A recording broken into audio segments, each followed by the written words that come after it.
বিপ্লবের ঐক্যে ফাটল ধরানোর চেষ্টায় কেউ কেউ, অভিযোগ মির্জা ফখরুলের। নির্বাচনের আগেই সরকারি মনোভাব একটি দলের, মন্তব্য জামায়াত নেতাদের। ভোটের আগে পরে ৮ দিন মাঠে থাকবে আইন শৃঙ্খলা বাহিনীর ৮.৫ লাখ সদস্য। পুলিশের বডি ক্যামেরা কিনতে বরাদ্দ ৪০০ কোটি টাকা। জুলাই গণ অভ্যুত্থানে ৮ শতাধিক হত্যা মামলার অধিকাংশই যাচ্ছে দ্রুত বিচার ট্রাইব্যুনালে। তদারকিতে আইন মন্ত্রণালয়ের বিশেষ কমিটি। শহীদ মিনারে এমপি ও শিক্ষকদের লাগাতার আন্দোলনে বিএনপির একাত্মতা। কাল শাহবাগে বিক্ষোভ, জেলা উপজেলায় অবস্থান কর্মসূচি।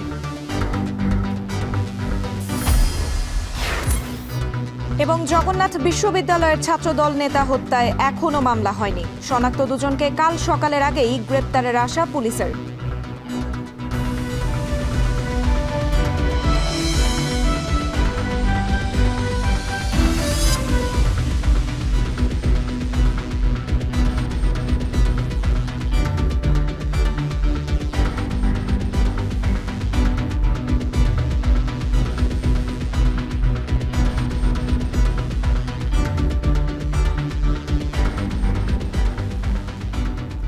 দর্শক শুনছিলেন শিরোনাম। স্বাগত এখন সন্ধ্যায় পুরো আয়োজন জুড়ে সঙ্গে আছি আমরা দুজন, আমি সুমাইয়া রাত্রি এবং আমি উজ্জ্বল হাফিজ।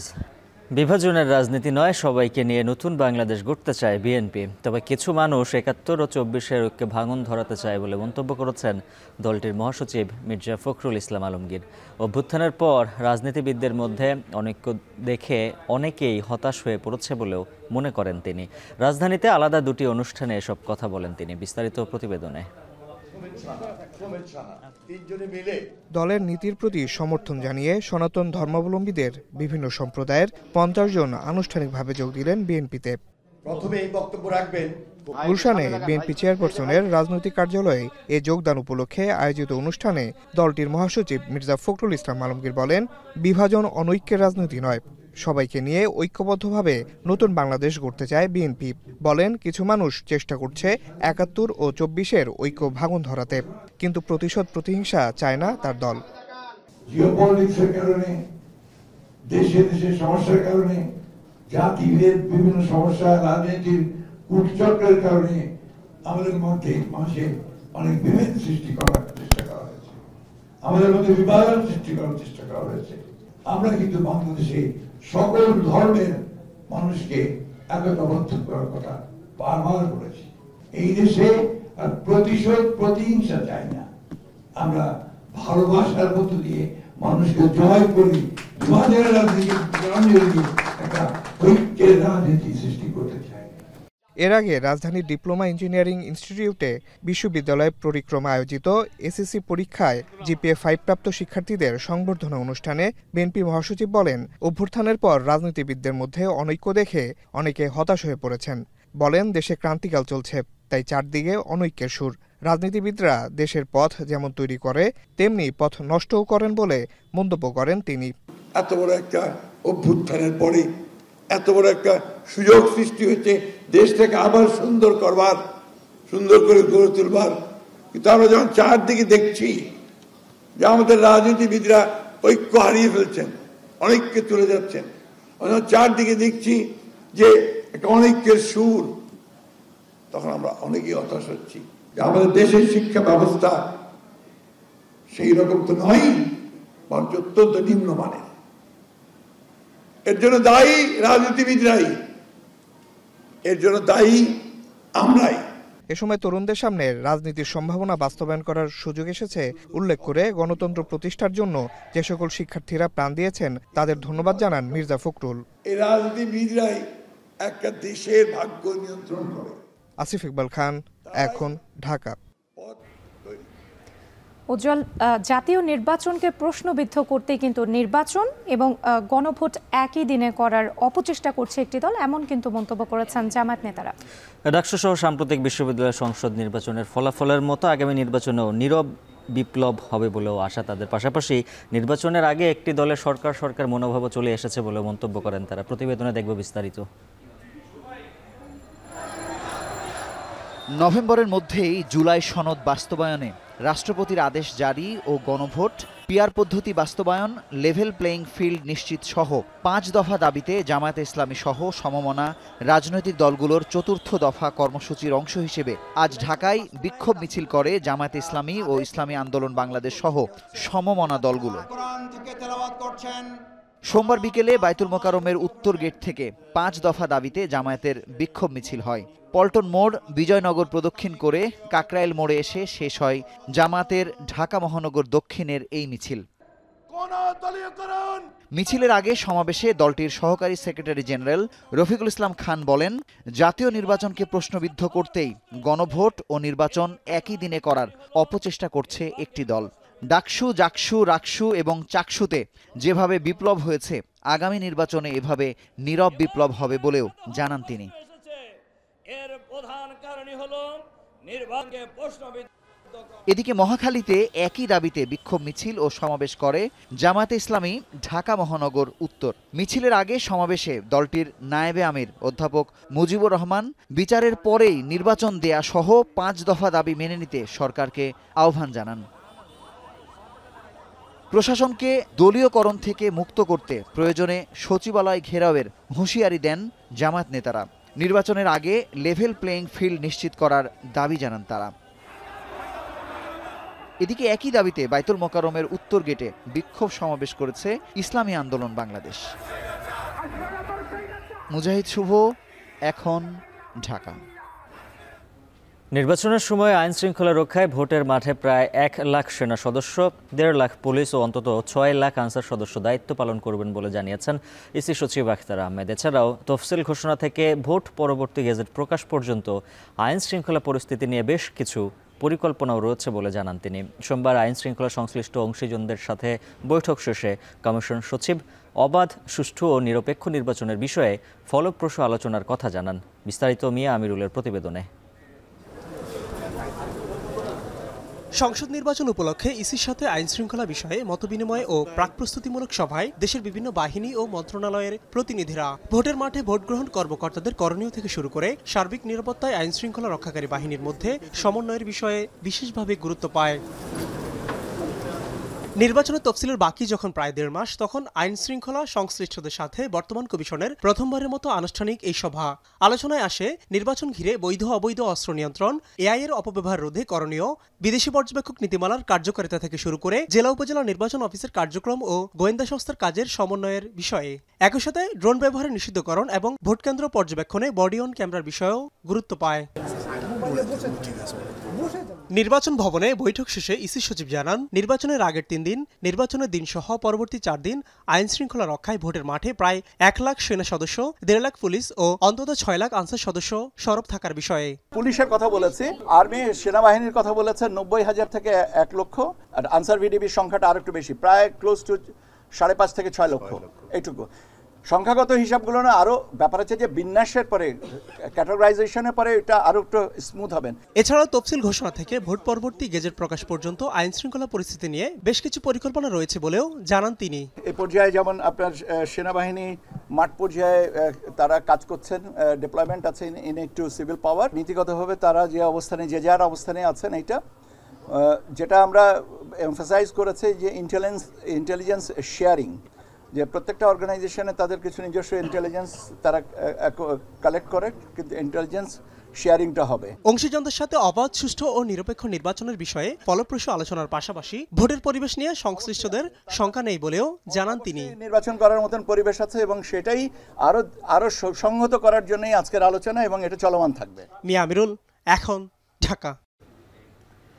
নির্বাচনকে সামনে রেখে পুলিশের জন্য বডি ক্যামেরা কেনার প্রক্রিয়া চলছে বলে জানিয়েছেন স্বরাষ্ট্র উপদেষ্টা জাহাঙ্গীর আলম চৌধুরী। তিনি বলেন, এজন্য 400 কোটি টাকা বরাদ্দ রাখা হয়েছে, তবে কত টাকা দামে কেনা হবে সে সিদ্ধান্ত এখনো হয়নি। সচিবালয়ে আইন শৃঙ্খলা সংক্রান্ত কোর কমিটির বৈঠক শেষে স্বরাষ্ট্র উপদেষ্টা বলেন, বিমানবন্দরে কার্গো ভিলেজে আগুনের ঘটনা নাশকতা কিনা তদন্তের আগে বলা যাবে না, এটিও জানিয়েছেন তিনি। গত 3টা নির্বাচন, যেটা অবৈধ নির্বাচন, ওইগুলিতে যারা পার্টিসিপেট করছে তাদের আমরা যতটা সম্ভব তাকে দূরে রাখার চেষ্টা করি। বডি ক্যামেরা মানে এটা তো ইসে না যে বাজার থেকে সাথে সাথে কিনে নিয়ে আসতে পারবো না, এটার জন্য যে প্রসিডিউর যেটা ওটা ফলো করা হইতেছে, আল্লাহ দিলে কিনা হয়ে যাবে। গণঅভ্যুত্থানে সংঘটিত মানবতাবিরোধী অপরাধে অভিযুক্ত ক্ষমতাচ্যুত শেখ হাসিনার মামলার আসামিপক্ষের যুক্তিতর্কের প্রথম দিন শেষ হয়েছে। এদিন আসামিপক্ষের আইনজীবী প্রসিকিউশনের আনা বিভিন্ন অভিযোগের বিপক্ষে যুক্তিতর্ক তুলে ধরেন। দাবি করেন, মানবতাবিরোধী অপরাধের বর্তমান আইনে সীমাবদ্ধতা রয়েছে। এদিকে গণঅভ্যুত্থানের সময় সংঘটিত হত্যার অভিযোগে দায়ের করা মামলার বিচার হবে দ্রুত বিচার ট্রাইব্যুনালে। তৌহিদুল তারেকের প্রতিবেদনে বিস্তারিত। গত 16 অক্টোবর প্রসিকিউশনের টানা 5 দিনের যুক্তিতর্ক উপস্থাপন শেষে সোমবার শুরু হয় আসামিপক্ষের যুক্তিতর্ক। যুক্তিতর্কের শুরুতেই আসামিপক্ষের আইনজীবী আমির হোসেন বর্তমানে মানবতাবিরোধী আইনের সীমাবদ্ধতার অভিযোগ আনেন। তিনি দাবি করেন, এই আইন হাত পা বেঁধে সাঁতার কাটতে বলার মতো। একই সাথে গণমাধ্যমকে রেফারেন্স হিসেবে ব্যবহার করারও সমালোচনা করেন তিনি। আপনার বিবেচনায় নেবেন যে এইটা আসলেই সঠিক কিনা। তবে এ সময় বিচারপতিদের পক্ষ থেকে পাল্টা প্রশ্ন করা হয়। বলা হয়, যে আইন নিয়ে প্রশ্ন তোলা হচ্ছে সে আইন তৈরি করা হয়েছে শেখ হাসিনার আমলেই।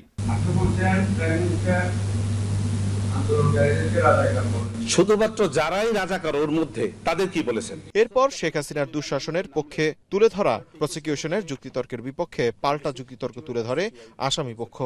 এ সময় পিলখানা হত্যাকাণ্ড, গণহত্যা, নির্বাচন ব্যবস্থা ধ্বংসসহ সকল অভিযোগকে ভিত্তিহীন দাবি করা হয়। বলেন, রাষ্ট্র চালাতে কিছু ভুলভ্রান্তি হতে পারে। বৈধ উপায়ে তাদেরকে যদি ছত্রভঙ্গ করা হয় সেটা কি অপরাধ ছিল? আওয়ামী লীগের আমলকে উন্নয়নের মহাসোপান উল্লেখ করে আমির হোসেন দাবি করেন, সাক্ষ্য প্রমাণে শেখ হাসিনার অপরাধ প্রমাণিত নয়। শেখ হাসিনা ও আসাদুজ্জামান খান কামালের মুক্তি চাইবেন তারা। যদি কোনো সমর্থনযোগ্য কোনো সাক্ষী না থাকে সেই ক্ষেত্রে ওই একজন সাক্ষীর সাক্ষ্য গ্রহণযোগ্য হবে না। অতএব যে ওয়াইড স্প্রেড, যে ব্যাপক মাত্রায় যে এই সারা বাংলাদেশে অপরাধ সংগঠিত হয়েছে, এই কথা সঠিক নয়। অন্য যে সমস্ত সরকার ছিল তাদের যে কুকীর্তি ছিল সেগুলো আপনি তুলে ধরতেন, তাইলে না পটভূমিটা সঠিক হইতো। আপনি একজনকে ছোট করবেন অন্যজনকে বাদ দিয়ে, আর একজনকে বিরুদ্ধাচরণ করবেন প্রয়োজনে অপ্রয়োজনে, ইচ্ছায় অনিচ্ছায়, জেনে না জেনে, ভুলভাবে, এটা তো সঠিক নয়। এদিকে প্রসিকিউশন বলছে, আসামি পক্ষের তুলে ধরা প্রতিটি যুক্তিতর্কের উত্তর তাদের কাছে রয়েছে। ভিডিওগ্রাফি এবং তিনি যে এক্সিকিউশন করেছেন, যার ফলে এই ঘটনাটা ঘটেছে। এখন জুডিশিয়াল নোটিশ বলে এই আইনে একটা বিষয় আছে। সারা দেশে যে 1400 লোক মারা গেছে, এতে সন্দেহ আছে। 25,000 লোক আহত হয়েছে, সন্দেহ আছে। এইটা যদি হয়ে থাকে, না হয়ে থাকে, এই দুটো প্রশ্ন। যারা নিহত হয়েছেন বা শহীদ হয়েছে তাদের গেজেট আমরা উপস্থাপন করছি। এ সংক্রান্তে একটা রাজনৈতিক দল একটা বই প্রকাশ করেছে, সেই বইটা আমরা উপস্থাপন করেছি। এদিকে আন্তর্জাতিক অপরাধ ট্রাইব্যুনালের মামলাগুলো বাদে জুলাই গণঅভ্যুত্থানের হত্যার বিচার দ্রুত বিচার ট্রাইব্যুনালে হবে বলে জানিয়েছে আইন মন্ত্রণালয়। সেজন্য প্রসিকিউশনের তদারকিতে নতুন কমিটি গঠন করা হয়েছে। তৌহিদুল তারেক, এখন, ঢাকা। উজ্জ্বল, 3 দাবি আদায়ে আগামীকাল অর্থাৎ মঙ্গলবার দুপুর 12টায় মুখে কালো কাপড় বেঁধে শাহবাগে অবস্থান কর্মসূচি পালন করার ঘোষণা দিয়েছেন এমপিওভুক্ত শিক্ষকরা, এবং একই সাথে 11টা থেকে 12টা পর্যন্ত তারা কিন্তু সকল জেলা উপজেলায় অবস্থান কর্মসূচির কথা বলেছেন। এবং শিক্ষকদের এই দাবির সাথে একত্রতা জানিয়েছেন বিএনপি যুগ্ম মহাসচিব শহীদউদ্দিন চৌধুরী আনি, এবং তিনি বলেছেন তার দল ক্ষমতায় এলে প্রতিষ্ঠানগুলোকে জাতীয়করণ করা হবে। আরও জানাচ্ছেন বাইজিদ সাদ। বাড়ি ভাড়া বাড়ানো সহ 3 দফা দাবিতে মহাসমাবেশ করেছে আন্দোলনরত এমপিওভুক্ত শিক্ষক কর্মচারীরা। সরকারের পক্ষ থেকে দাবি মেনে নিয়ে প্রজ্ঞাপনের ঘোষণা না আসায় সোমবার সকালে কেন্দ্রীয় শহীদ মিনারে মহাসমাবেশে যোগ দিতে দেশের বিভিন্ন জেলা থেকে আসেন শিক্ষকরা। জানান, দাবি না মানা পর্যন্ত কোনো শিক্ষক শ্রেণী কার্যক্রমে অংশগ্রহণ করবেন না। 20% বাড়ি ভাড়া বৃদ্ধি সহ 3 দাবিতে টানা 9 দিন ধরে কেন্দ্রীয় শহীদ মিনারে অবস্থান করছেন বেসরকারি এমপিওভুক্ত শিক্ষকরা, আর 2 দিন ধরে করছেন অনশন। পাশাপাশি সারা দেশে 30,000-এরও বেশি শিক্ষা প্রতিষ্ঠানে পাঠদান বন্ধ রেখে অনির্দিষ্টকালের কর্মবিরতি 8ম দিনে গড়িয়েছে। 20% বাড়ি ভাড়া এবং 1500 টাকা মেডিকেল ভাতা বাস্তবায়ন, এই কথা এটা যদি দিয়ে দেওয়া হয় তাহলে আমরা এখান থেকে চলে যাবো। এটা ন্যায্য দাবি, আমরা ক্লাসে ফিরে যাবো। 5% বাড়ি ভাড়া সেখানে প্রত্যাখ্যান করে আসছে, প্রত্যাখ্যান করার ক্ষেত্রে সে তড়িঘড়ি করে 5%-এর তোমাদের প্রজ্ঞাপন দিয়েছে। আসলে আমরা এখন দেয়ালে পিঠ ঠেকে গেছি। শিক্ষক সমাজকে নিয়ে এত লাঞ্ছিত, এত বঞ্চিত করা হচ্ছে যে আমাদের এখন আর করার কিছু নেই। শিক্ষকদের দাবির মুখে 5% বাড়ি ভাড়া বাড়িয়ে প্রজ্ঞাপন জারি করে সরকার। কিন্তু সরকারের এই ঘোষণা প্রত্যাখ্যান করে আন্দোলনে অনড় শিক্ষকরা। এদিকে দুপুরে বেসরকারি শিক্ষা প্রতিষ্ঠানে এমপিওভুক্ত শিক্ষক কর্মচারীদের চলমান আন্দোলনের সাথে একাত্মতা পোষণ করতে কেন্দ্রীয় শহীদ মিনারে আসে বিএনপির প্রতিনিধি দল। বিএনপি ক্ষমতায় এলে শিক্ষার আধুনিকায়ন সহ বেসরকারি এমপিওভুক্ত শিক্ষকদের জাতীয়করণ করার সিদ্ধান্ত নেওয়া হয়েছে বলে জানান বিএনপির যুগ্ম মহাসচিব শহীদুদ্দিন চৌধুরী আনিক। আমরা যদি সেই সুযোগটা পাই তাহলে আগামী দিনে এই যে আপনাদের বেসরকারি যে এমপিভুক্ত শিক্ষকদের যে আন্দোলন, শুধু এই আন্দোলনে নয়, শিক্ষকদের মর্যাদা স্বরূপ, রাষ্ট্রীয় স্বীকৃতি স্বরূপ এবং শিক্ষাকে আধুনিকরণের লক্ষ্যে সম্পূর্ণভাবে জাতীয়করণের সিদ্ধান্ত গৃহীত হয়েছে এবং আমরা এই সরকারের পক্ষে কোন বাহিনী দিয়ে, আপনার পুলিশ, বিডিআর, সেনাবাহিনী, কোন বাহিনী দিয়ে এই 16 লক্ষ শিক্ষককে আটকে রাখা কোনোভাবে সম্ভব ছিল। মঙ্গলবার দুপুর 12টায় মুখে কালো কাপড় বেঁধে শাহবাগে অবস্থান আর সারা দেশের সকল জেলা উপজেলায় বেলা 11টা থেকে 12টা পর্যন্ত অবস্থান কর্মসূচির ঘোষণা দিয়েছে এমপিওভুক্ত শিক্ষা জাতীয়করণ প্রত্যাশী জোট। বাইজিদ সাদ, এখন, ঢাকা। বগুড়ায় জাতীয় নাগরিক পার্টির সমন্বয় সভাস্থলের বাইরে ককটেল বিস্ফোরণের ঘটনা ঘটেছে। বিকেলে জেলা পরিষদ মিলনায়তনে এনসিপির সমন্বয় সভায় দলটির উত্তরাঞ্চলের মুখ্য সংগঠক সার্জিস আলম যোগ দেওয়ার পরপরই দুটি ককটেল বিস্ফোরণ ঘটে। এনসিপি নেতাকর্মীদের অভিযোগ, আইন শৃঙ্খলা বাহিনীর গাফিলতিতেই এই ঘটনা ঘটছে। আইন শৃঙ্খলা বাহিনীর তৎপরতা বাড়লে সভা সংক্ষিপ্ত করে ঘটনাস্থল ত্যাগ করেন সার্জিস। বিস্তারিত প্রতিবেদনে। জাতীয় নাগরিক পার্টিকে সুসংগঠিত করতে বিভিন্ন জেলা উপজেলায় চলছে দলটির সমন্বয় সভা। এরই ধারাবাহিকতায় বগুড়া জেলা পরিষদ মিলনায়তনে সমন্বয় সভার আয়োজন করা হয়। বিকালে সভায় যোগ দেন দলটির উত্তরাঞ্চলের মুখ্য সংগঠক সার্জিস আলম। এর পরপরই সভা প্রাঙ্গণে দুটি ককটেল বিস্ফোরণ ঘটে। বিকট শব্দে বিভিন্ন উপজেলা থেকে আসা নেতাকর্মীরা মিলনায়তন থেকে বের হয়ে আসেন। এ সময় অবিস্ফোরিত একটি ককটেল উদ্ধার করা হয়। একটি ককটেল বিস্ফোরণ আওয়াজ পাই। এটা পাওয়া মাত্র আমরা জেলা এনসিপির কয়েকজন নেতৃবৃন্দ এবং ছাত্র সংসদের কিছু নেতৃবৃন্দ আমরা যখন নিচে দৌড়ে আসি এবং তারপর পরে আমাদের সামনে আরো একটি ককটেল বিস্ফোরণ হয়।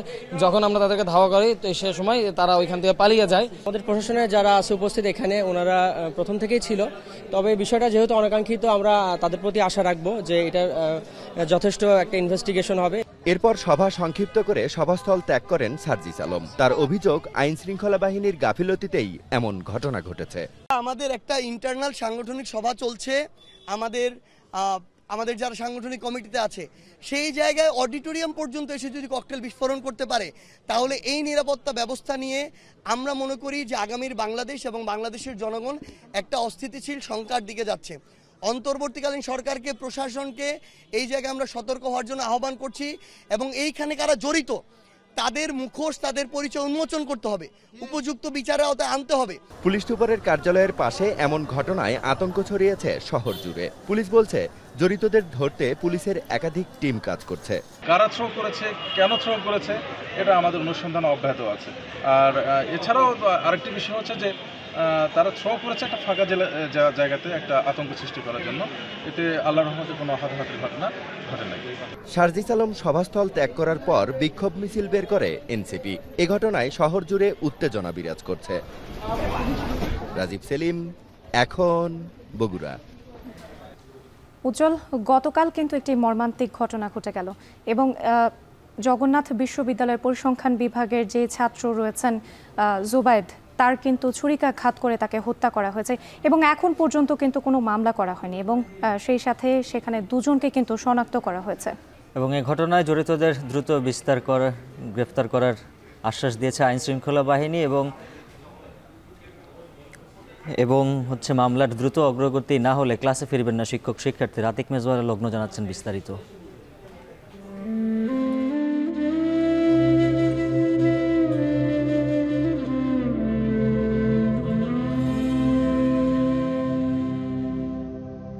মর্গের সামনে বসে আছেন বাকরুদ্ধ বাবা।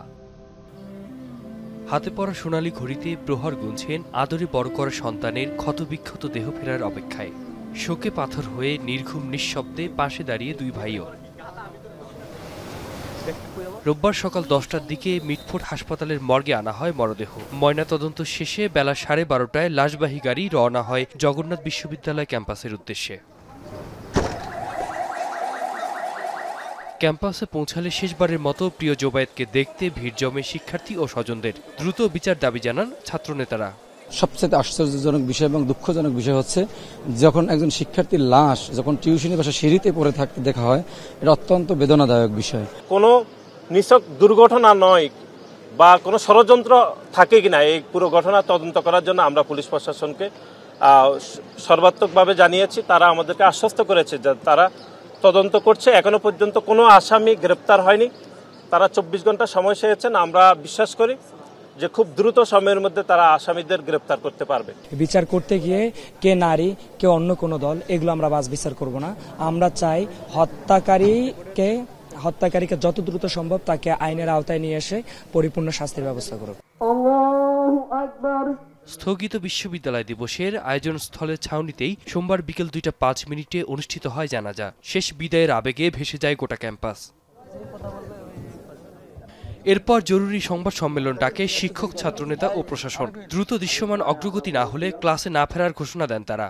আগামীকাল সকাল 10টার মধ্যে এই হত্যার সাথে যারা জড়িত তাদের প্রত্যেককে চিহ্নিত করে, হত্যার মোটিভকে উদ্ঘাটন করে তাদেরকে আইনের আওতায় আনতে হবে। এবং সেইটা যদি নিশ্চিত করা না হয়, কালকে আমরা 10টার পরে আবার শিক্ষক, শিক্ষার্থী সহ সবাই বসবো। কথা বলেন লালবাগ জোনের ডিসি। এ সময় হত্যায় জড়িতদের দ্রুত গ্রেপ্তারের আশ্বাস দেন তিনি। আপনারা যেটা প্রকাশ্যে জানেন সেটা আমরা আরো ভিতরে আরো অনেক কিছু জানি। আমি তো বললাম যে অনুসন্ধান তদন্তের স্বার্থে আসলে সব কথা বলাও যাচ্ছে না। আপনারা আমাদের উপর আস্থা বিশ্বাস রাখেন, আমার মনে হয় আপনারা খুশি হবেন। আগামীকাল সকাল 10টা লাগবে না। আসামিদের দ্রুত গ্রেপ্তার করা না হলে আন্দোলনের হুঁশিয়ারি দিয়েছেন শিক্ষক, শিক্ষার্থী সবাই। আতিক মেজবা লগ্ন, এখন, ঢাকা। প্রতিবাদে দেখছিলাম জোবায়েদ হত্যাকাণ্ড নিয়ে বিস্তারিত তথ্য। কিছুক্ষণ আগে এই হত্যাকাণ্ডের ঘটনায় 3 জনকে গ্রেফতার করেছে পুলিশ। শাহজালাল আন্তর্জাতিক বিমানবন্দরে কার্গো ভিলেজে আগুনে 12,000 কোটি টাকা ক্ষতি হয়েছে বলে জানিয়েছে এক্সপোর্টার্স অ্যাসোসিয়েশন। এর মধ্যে ওষুধের কাঁচামাল পুড়েছে 200 কোটি টাকার। এই ধরনের স্থাপনায় অগ্নিকাণ্ড লজ্জাজনক ও ষড়যন্ত্রমূলক বলেও মন্তব্য করা হয়েছে। তানজিলা খান মিম জানাচ্ছেন বাকিটা। 24 ঘন্টারও বেশি সময় পর নিভেছে হযরত শাহজালাল আন্তর্জাতিক বিমানবন্দরের কার্গো ভিলেজের আগুন। হাজার হাজার কোটি টাকার ক্ষতির সম্মুখীন হয়েছে বিভিন্ন খাতের ব্যবসায়ীরা।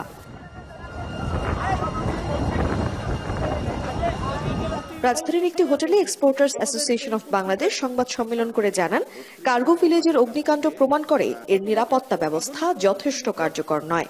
একই সাথে তারা এই ঘটনার পেছনে কিছু প্রশ্ন তুলে ধরেন। আগুন লাগার সঙ্গে সঙ্গে বিমানবন্দরের নিজস্ব ফায়ার ফাইটিং টিম বা ফায়ার সার্ভিসের গাড়িগুলো কোথায় ছিল? তারা কেন ইমিডিয়েটলি কাজ করতে পারলো না? বাহির থেকে ফায়ার সার্ভিসের গাড়ি আসলো, তাদের প্রবেশে বিলম্ব হলো কেন? এজন্য দায়ী কারা? ভবিষ্যতে এ ধরনের ঘটনার দায় কেউ যেন এড়াতে না পারে, সেই জন্য দায়িত্ব অবহেলার শাস্তি কি হবে? আমরা মনে করি এসব প্রশ্নের উত্তর খুঁজে বের করতে সরকারের পক্ষ থেকে অবিলম্বে একটি স্বচ্ছ ও কার্যকর তদন্ত করা অত্যন্ত জরুরি। কার্গো ভিলেজের গুদাম ব্যবস্থাপনাকে অটোমেটেড ও আধুনিক প্রযুক্তি নির্ভর করা সহ বেশ কয়েকটি দাবি তুলে ধরা হয় সংবাদ সম্মেলনে। প্রাথমিক যে তথ্য আমরা পেয়েছি আমাদের মেম্বারদের থেকে, তাতে আমাদের প্রায় $1 মিলিয়ন কাছাকাছি বিভিন্ন অ্যাসেসরিজ, কেমিক্যাল এবং র মেটেরিয়ালস পড়ে গেছে। অ্যাকচুয়ালি এই যেটা পড়ে গেছে সেটার ভ্যালু খুব বেশি না, কিন্তু এটার ইম্প্যাক্ট কিন্তু অনেক $1 মিলিয়ন হবে। চামড়াজাত পণ্যের $10 লাখ কাঁচামাল, 32টি পণ্যের ওষুধ কোম্পানির 200 কোটি টাকার কাঁচামাল, গার্মেন্টস অ্যাক্সেসরিজের 23 কোটি টাকার কাঁচামাল ও সব মিলিয়ে প্রায় 12,000 কোটি টাকার ক্ষতি হয়েছে বলে প্রাথমিকভাবে ধারণা করা হচ্ছে বলে জানান ব্যবসায়ীরা। আজকে যে অগ্নিকাণ্ড ঘটলো এর জন্য আপনার হলো দায়ীকে এবং কাকে আজকে সরকার হলো কোমরে রশি বেঁধে নিয়ে যাবে? আপনাদেরকে বলা হয় আপনার গার্মেন্টস মালিক যারা আছেন তাদের কোনো সমস্যা হলে তাদেরকে কোমরে রশি বেঁধে এসে নিয়ে আসা হবে। তাদেরকে আজকে কে করবে? ইন্টারন্যাশনাল ফায়ার রুলস অনুযায়ী আপনি যে স্থাপনাতে ফায়ার ইকুইপমেন্টস লাগানো আছে সেখানে অন্তত বছরে দুইবার না হোক একবার ট্রায়াল বা মহড়া দেওয়ার কথা আপনি কি বলতে পারবেন কোন স্থাপনাতে এই পর্যন্ত কোনো মহড়া দেখেছেন? একই সাথে এই ধরনের স্থাপনায় অগ্নিকাণ্ড লজ্জাজনক ও ষড়যন্ত্রমূলক হতে পারে বলেও মনে করেন তারা। রানওয়ের পাশে আমাদের পণ্য পড়ে থাকে রোদের মধ্যে। তানজিলা খান মিম, এখন, ঢাকা। চিত্রনায়ক সালমান শাহের মৃত্যুর মামলা পুনঃতদন্ত করার নির্দেশ দিয়েছেন আদালত। সালমান শাহের মায়ের করা রিভিশন আবেদন আমল নিয়ে এই আদেশ দেওয়া হয়েছে। সোমবার ঢাকার ৬ষ্ঠ অতিরিক্ত মহানগর দায়রা মোহাম্মদ জান্নাতুল ফেরদৌস ইবনে হকের আদালত এই আদেশ দেন। মামলাটি পুনঃতদন্ত চেয়ে ২০২২ সালের ১২ জুন চিত্রনায়ক সালমান শাহের হত্যা মামলাটি পুনরায় তদন্ত করার জন্য আবেদন করা হয়। ১৯৬৬ সালের ৬ সেপ্টেম্বর মারা যান চিত্রনায়ক সালমান শাহ। পরে একটি অপমৃত্যুর মামলা দায়ের করেন তার বাবা প্রয়াত কমরউদ্দিন আহমদ চৌধুরী। পরে এই মামলাকে হত্যা মামলায় রূপান্তর করা হয়। দুটি মামলা তদন্ত শেষ করে সিআইডি আদালতকে জানায় সালমান শাহ আত্মহত্যা করেন। এই প্রতিবেদন প্রত্যাখ্যান করেন সালমান শাহের মা। পরে র্যাবের হয়ে মামলাটি তদন্ত করে পিবিআই। ২০২০ সালের ২৫ ফেব্রুয়ারি ৬০০ পৃষ্ঠার প্রতিবেদন দেয় পিবিআই। সেখানে বলা হয় সালমান শাহ হত্যার শিকার হননি। এই প্রতিবেদনের বিরুদ্ধে রিভিশন মামলা করেন চিত্রনায়কের মা নীলা চৌধুরী।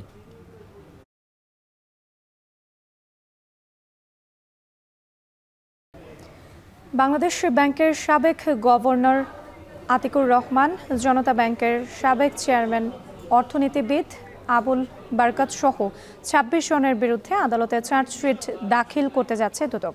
তাদের বিরুদ্ধে জনতা ব্যাংক থেকে ঋণের নামে ১,১৩০ কোটি টাকা আত্মসাতের প্রমাণ পেয়েছে সংস্থাটি। নাজমুস সাকিব জানাচ্ছেন ব্যাকেটা। চলতি বছরের জুলাইতে বিশিষ্ট অর্থনীতিবিদ অধ্যাপক আবুল বারকাতকে গ্রেপ্তার করে রিমান্ডে নেয় দুদক। তার বিরুদ্ধে ২০০৯ সালে জনতা ব্যাংকের চেয়ারম্যান থাকার সময় এনান্টিক্স গ্রুপের ২২ প্রতিষ্ঠানকে ভুয়া কাগজপত্রে শর্ত শিথিল করে ঋণ প্রমাণের অভিযোগে ফেব্রুয়ারিতে মামলা করেছিল সংস্থাটি। এবার সেই মামলার অর্থ লুটের চূড়ান্ত প্রমাণ মেলায় চার্জশিটের অনুমোদন দিয়েছে কমিশন। তদন্তে বেরিয়ে এসেছে ঋণের নামে ৫৩১ কোটি ৪৩ লাখ টাকা আত্মসাৎ করা হয়, যার সুদ আসলে বর্তমানে দাঁড়িয়েছে ১১৩০ কোটি ১৮ লাখ টাকা। লুটপাটের সহযোগী হিসেবে আসামি করা হয় তৎকালীন বাংলাদেশ ব্যাংকের গভর্নর আতিউর রহমান, এনান্টেক্স গ্রুপের চেয়ারম্যান ইউনুস বাদল, বাংলাদেশ ব্যাংকের সাবেক ডেপুটি গভর্নর আবু হেনা মোহাম্মদ রাজি সহ মোট ২৬ জনকে। মর্টগেজ নেয়া জমিতে স্থাপনা দেখিয়ে ২৯৭ কোটি ৩৮ লক্ষ টাকারও বেশি অর্থ আত্মসাতের দায়ে ইতিপূর্বে মামলা রুজু করা হয়েছিল। উক্ত মামলার তদন্ত শেষে এজাহার নামীয় আসামি এবং তদন্ত আগত আসামিদের বিরুদ্ধে অপরাধ প্রমাণিত হয়। এজাহার নামীয় এবং তদন্ত আগত ২৬ জন আসামির বিরুদ্ধে চার্জশিট দাখিলের সিদ্ধান্ত গৃহীত হয়েছে।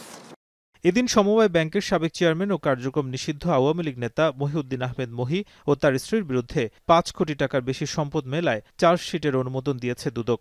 মহিউদ্দিন আহমেদ, সাবেক চেয়ারম্যান, বাংলাদেশ সমবায় ব্যাংক লিমিটেড, ঢাকা, জ্ঞাত আয়ের উৎসের সাথে অসঙ্গতিপূর্ণ ৩ কোটি ৫৫ লক্ষ টাকারও বেশি মূল্যের জ্ঞাত আয়ের উৎস বহির্ভূত সম্পদ অর্জন ও দখলে রাখার অপরাধে তার বিরুদ্ধে দুর্নীতি দমন কমিশন আইন ২০০৪ এবং দুর্নীতি প্রতিরোধ আইন ১৯৪৭-এর সংশ্লিষ্ট ধারায় চার্জশিট দাখিলের সিদ্ধান্ত গৃহীত হয়েছে। একইভাবে চার্জশিটের অনুমোদন দেওয়া হয়েছে তিতাসের সাবেক সিনিয়র বিক্রয় সহকারী সৈয়দ আয়েজউদ্দিন ও তার স্ত্রীর বিরুদ্ধে। রুজুকৃত মামলার তদন্ত শেষে। নাজমুস সাকিব, এখন, ঢাকা। শ্যামাপূজা ও দীপাবলি উৎসবে মেতেছেন সনাতন ধর্মাবলম্বীরা। নানা আচারের মধ্য দিয়ে অন্ধকার দূর করে শুভ ও কল্যাণ প্রতিষ্ঠায় উৎসব উদযাপন করা হচ্ছে। এই মুহূর্তে রমনা কালী মন্দিরে আছেন সহকর্মী জাবেদ আবদুল্লাহ, বিস্তারিত জানাবেন তিনি। জাবেদ, এই মুহূর্তে কি কি আয়োজন চলছে জানাবেন?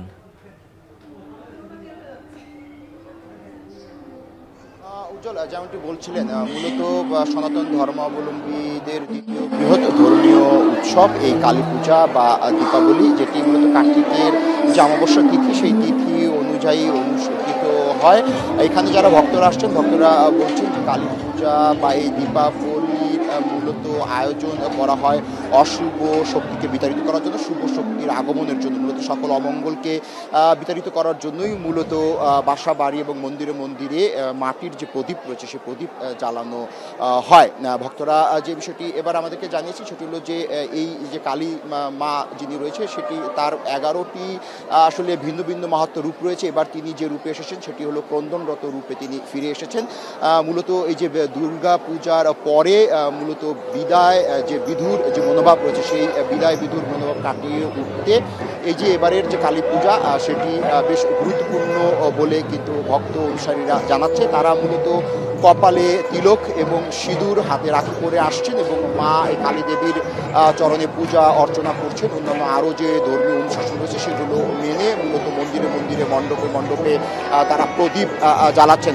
একটু এভাবে বলা যায় যে পূজাকে ঘিরে মন্দিরে মন্দিরে আমরা দেখেছি যে উৎসব মুখর পরিবেশ রয়েছে। অনেকে ধূপ মোমবাতি দিয়ে মায়ের আরাধনা করছেন, যা কিছু মঙ্গল যা কিছু ভালো তার জন্যই মূলত মায়ের কাছে এই আরাধনা করা এবং সেটি তারা করছেন। এর আগে আপনি যে বিষয়টি বললেন যে কী ধরনের পূজা অর্চনা চলছে, আমরা দেখেছি যে এই মণ্ডপে এখন মোমবাতি জ্বালিয়ে মূলত পূজা অর্চনা করা হচ্ছে।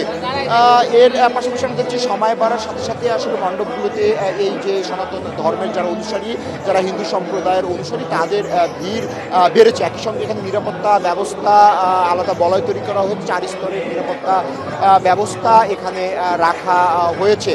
সুশৃঙ্খলভাবেই মূলত এই মণ্ডপে আমরা দুটি পূজা মণ্ডপ পরিদর্শন করেছি। এখন আমরা রয়েছি রমনা কালী মন্দিরে। এখানে আসার পর দেখেছি খুব সুশৃঙ্খলভাবেই এই যে পূজা অর্চনা সেটি অনুষ্ঠিত হচ্ছে। মূলত দীপাবলির এই সময়টিতে মূলত বাসা বাড়িতে ভক্তরা বলছে যে পরিষ্কার পরিচ্ছন্ন করা হয়, কেননা মা দুর্গা সবসময় কল্যাণময়ী, কল্যাণ বয়ে নিয়ে আসেন। সকল অশুভ শক্তিকে নাশ করার জন্যই মূলত তার এই আগমন। তিনি এর পাশাপাশি একটু উল্লেখ হারে যদি বলতে হয় যে আসলে অনেকে আমরা দেখেছি যে এই যে হিন্দু সম্প্রদায়ের যে যারা রয়েছে তারা অনেকেই তাদের পরিবারের সদস্যদের নিয়ে কিন্তু এই পূজা মণ্ডপে এসেছেন এবং পূজা অর্চনা করছেন। সেটি একটু বলে রাখি যে সেটি হলো যে অমাবস্যার তিথিতে মূলত এই দীপাবলির আয়োজন করা হয়। মূলত ত্রয়োদশ দিনে অর্থাৎ শুক্লার ত্রয়োদশ দিনে মূলত আয়োজন করা হয়। আগামী 5 দিন ব্যাপী এই উৎসবটি চলবে। ধারণা করা হচ্ছে যে ভাইফোঁটার মধ্য দিয়ে এই দীপাবলির যে উৎসব সেই উৎসব এর সমাপ্তি ঘটবে। তো উজ্জ্বল আরও অনেক কিছু বলার ছিল, আপাতত আমার কাছে রমনা শ্রী শ্রী কালী মন্দির থেকে এই ছিল দীপাবলির সবশেষ তথ্য। উজ্জ্বল, শেষ করবো এখন সন্ধ্যা। তবে যাওয়ার আগে শিরোনামগুলো আরও একবার। বিপ্লবের ঐক্যে ফাটল ধরানোর চেষ্টায় কেউ কেউ, অভিযোগ মির্জা ফখরুলের। নির্বাচনের আগেই সরকারি মনোভাব একটি দলের, মন্তব্য জামায়াত নেতাদের। ভোটের আগে পরে 8 দিন মাঠে থাকবে আইন শৃঙ্খলা বাহিনীর 8.5 লাখ সদস্য। পুলিশের বডি ক্যামেরা কিনতে বরাদ্দ 400 কোটি টাকা। জুলাই গণ অভ্যুত্থানে 8 শতাধিক হত্যা মামলার অধিকাংশই যাচ্ছে দ্রুত বিচার ট্রাইব্যুনালে। তদারকিতে আইন মন্ত্রণালয়ের বিশেষ কমিটি। শহীদ মিনারে এমপি ও শিক্ষকদের লাগাতার আন্দোলনে বিএনপির একাত্মতা। কাল শাহবাগে বিক্ষোভ, জেলা উপজেলায় অবস্থান কর্মসূচি।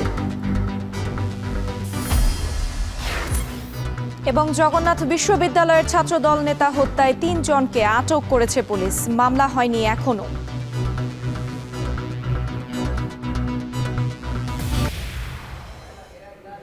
আর এই ছিল এখন সন্ধ্যার আয়োজনে। এখন টেলিভিশন ওয়েবসাইটে দেখতে ভিজিট করুন www.ekon.tv। ফেসবুকে দেখুন facebook.com/tv.ekon। সরাসরি ইউটিউবে দেখতে ভিজিট করুন youtube.com/c/ekontv। ধন্যবাদ।